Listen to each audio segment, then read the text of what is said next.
Imaginez un instant. On nous dit que chaque catastrophe, chaque souffrance fait en réalité partie d'un plan parfait.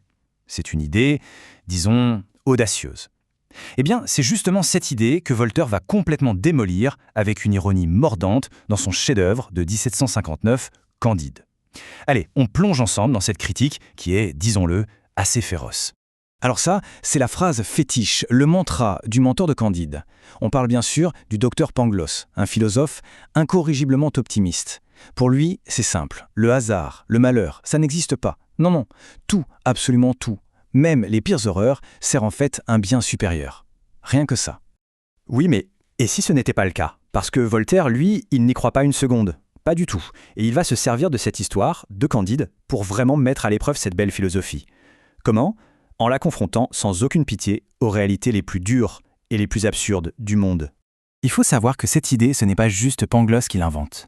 C'était une théorie bien réelle, popularisée par le philosophe Leibniz et très à la mode au siècle des Lumières. En gros, ça disait quoi? Que même la souffrance, la pire des souffrances, faisait partie d'un ordre divin parfait. Un plan si grandiose qu'il nous était tout simplement impossible, à nous pauvres mortels, de le comprendre. Voilà, le décor est planté. On commence l'histoire dans une sorte de cocon, un château en Westphalie, et là, on rencontre notre héros, Candide. Candide, c'est un jeune homme, disons, simple, naïf, très honnête, et il gobe tout ce que lui dit son tuteur. Il accepte cette vision optimiste du monde sans jamais se poser de questions. Bon, on s'en doute, cette petite bulle de perfection, ça ne va pas durer. Pas du tout. Pour un simple baiser volé, voilà notre Candide chassé de son petit paradis. Et c'est là commence son voyage, mais un voyage brutal, qui va démanteler pièce par pièce absolument toutes ses certitudes. Adieu l'optimisme béat. Et quel voyage! Allemagne, Hollande, Lisbonne, l'Amérique du Sud, puis retour en Europe. On pourrait croire à une grande aventure. Mais non. En réalité, chaque étape de ce parcours, c'est une nouvelle catastrophe. Une occasion de découvrir une série quasi infinie de désastres et de folies humaines. À peine a-t-il mis un pied dehors, paf! Le voilà enrôlé de force. Et il est immédiatement plongé dans la boucherie, le mot n'est pas trop fort, de la guerre de 7 ans. C'est sa première et violente dose de réalité. On est très très loin des belles théories de Pangloss là. Ensuite, il atterrit à Lisbonne, juste à temps pour le tremblement de terre de 1755. Une catastrophe historique, bien réelle, qui a traumatisé toute l'Europe. Il survit de justesse. Mais face à des dizaines de milliers de morts, la question devient inévitable. Comment est-ce qu'un tel désastre peut faire partie du meilleur des mondes possibles? Et comme si ça ne suffisait pas, même la nature s'y met. La mer est cruelle.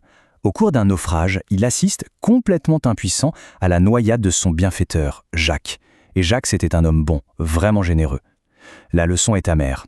Être vertueux, ça ne protège absolument de rien. Et pour couronner le tout, la folie des hommes, l'Inquisition débarque. Leur logique, pour calmer Dieu après le tremblement de terre, il faut organiser un autodafé. Résultat, Candide se fait fouetter et il voit son propre maître, Pangloss, se faire pendre. Pour quelle raison? Simplement pour avoir exprimé ses idées philosophiques. C'est absurde. Le périple continue, et à chaque étape, une nouvelle horreur. Candide découvre maintenant l'esclavage. Pas juste une idée, non. La réalité brutale, organisée, d'êtres humains traités comme de la marchandise. Ses amis, et même lui, sont vendus, échangés, sans la moindre once d'humanité. Et partout où il passe, Candide est un témoin de l'hypocrisie la plus totale, surtout celle des institutions, et en particulier de l'Église.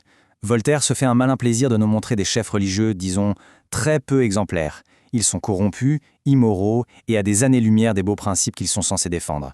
Mais le vrai point de rupture, le moment où tout bascule pour de bon, c'est au Suriname. Là, la vue d'un esclave mutilé, qui raconte son calvaire avec une simplicité terrible, glaçante, c'est trop. Pour la première fois, Candide le dit, l'optimisme de Pangloss ne tient plus la route. Il ne peut plus justifier une telle cruauté. Alors voilà, son optimisme est en miettes. Et c'est là qu'il trouve un nouveau compagnon de route, un certain Martin. Et Martin, lui, il incarne une vision du monde, radicalement opposée. À partir de là, le livre devient une sorte de duel philosophique. D'un côté, on a Pangloss, qui même après tout ça, s'accroche désespérément à son optimisme, avec des justifications de plus en plus délirantes.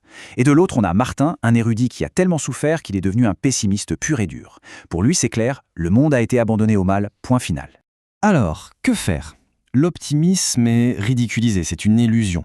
Mais le pessimisme de Martin, ce n'est pas très réconfortant non plus, on est d'accord. Alors, que reste-t-il à croire? Eh bien, c'est là que Voltaire va proposer une troisième voie, une solution beaucoup plus pragmatique. Et on arrive à la conclusion. Après ce long, très long cauchemar, tous les survivants se retrouvent. Où ça? Sur une petite ferme, une métairie, en Turquie. Ils sont épuisés, complètement désabusés, ils n'ont plus un sou, mais au moins, ils sont enfin tous ensemble. Et là, alors que Pangloss continue de philosopher, de débattre dans le vide pour essayer de tout justifier, Candide le coupe. Et il prononce la phrase du livre, la conclusion célèbre. Il faut cultiver notre jardin. C'est simple, c'est direct, c'est un rejet total de la philosophie stérile. C'est un appel à l'action, concrète. Mais ça veut dire quoi, cultiver notre jardin? C'est une métaphore, bien sûr. Ça symbolise une toute nouvelle philosophie. En gros, arrêtons les grandes spéculations abstraites qui ne mènent à rien. Concentrons-nous sur le travail pratique, sur une action locale, tangible.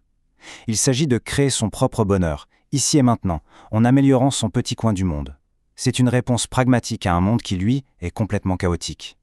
Et voilà, la boucle est bouclée. C'est l'aboutissement de son parcours. Le jeune Candide, naïf, qui acceptait le monde passivement, est devenu un homme qui choisit maintenant d'agir, de s'engager activement pour améliorer les choses, même si c'est juste à sa petite échelle.